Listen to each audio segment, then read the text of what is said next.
deep in my heart, I do believe we shall overcome. Sometimes we've had tears in our eyes when we joined together to sing it, but we still decided to sing it. I'm not concerned about that now. I just want to do God's will. And He's allowed me to go up to the mountain. Good morning. My name is Anthony, but a lot of you out there know me as AP. I'm speaking to you this morning from the beautiful studios of Valley of the King. I'd like to start off by giving thanks to the Creator for allowing me to see another day. And I'd also like to thank Him for giving me this platform to be able to deliver this message to you this morning. I'd like to send this message out to all men and ask the question, what kind of man are you? You know, before this morning, I never really paid a lot of attention to the name of this company, other than the fact it was appropriately named, Valley of the King. You see, there are a lot of layers that go into being a king. Being a good king means you oversee the lay of the land. Being a king means you protect all citizens, tribe, people that reside inside your realm. A true king will strive to stamp out all terrorism, tyranny, and oppression within his realm. My sister has a quote that she always tells me. I'm not a queen, I'm a kingmaker. No truer words were ever spoken. You see, because no man walks the face of the earth except by birth given of a woman. You have to become a man before you can become a king. So my question is, what kind of man are you? Now let's get to it. I got a chance to view the video footage of the gruesome, terroristic, brutal attack that took place in Deep Ellum about 2 weeks ago. This act of violence against a woman, correction, a kingmaker, it made me sick. I have to tell you that I went through several stages of anger while I was watching this footage. The first anger emotion that I experienced after watching this video footage was that of a typical black man. Seeing this black woman beaten and attacked and punched by this white man, well, I can only imagine, or you could only imagine, what I wanted to do to him. And then came the second angry emotion. How in the hell could people stand by, videotape this attack, and not render aid? Do we as a people enjoy the victimization of a person more than offering help to the victim? And if so, what does that say about us? The third angry emotion I experienced after repeatedly seeing this video, I closed my eyes and I could see my wife, my mother, my daughter's faces as this man punched her. And not being able to protect her just added fuel to the fire. And here's the fourth and final angry emotion.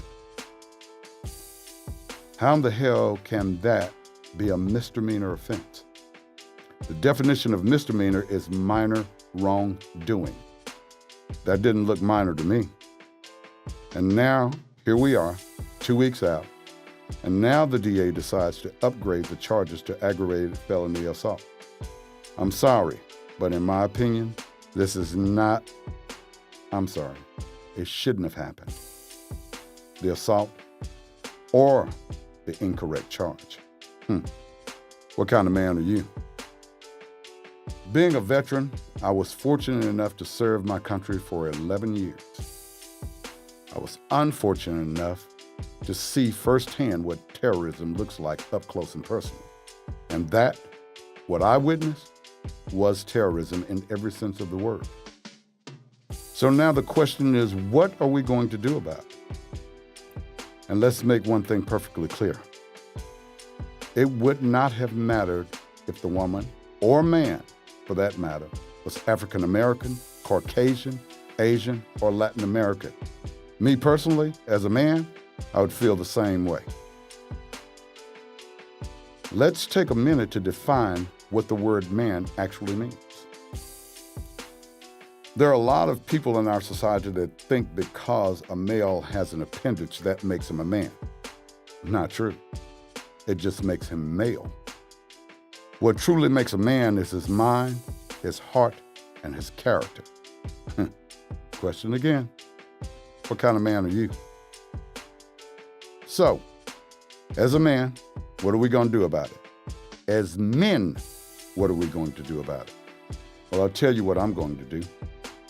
I'm going to reach out to the DA's office, the mayor's office, the congressman, the police department, large and small businessmen, hustlers on the street, preachers in the pulpit, and ask every other man and pose this $1 million question. What kind of man are you? I would like for people that are hearing this message this day to send it to a friend, post it and repost it. Put it on your Facebook, your Instagram, your Twitter, your YouTube, and any other social media you can find.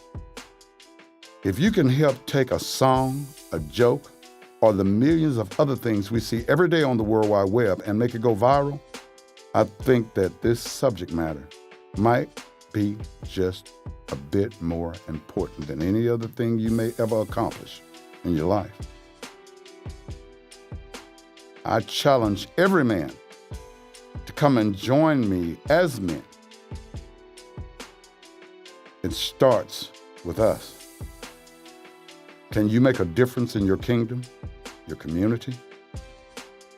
There are some events, organizations that are taking active roles in helping our community, like I Am My Sister's Keeper, or America is the Black Woman.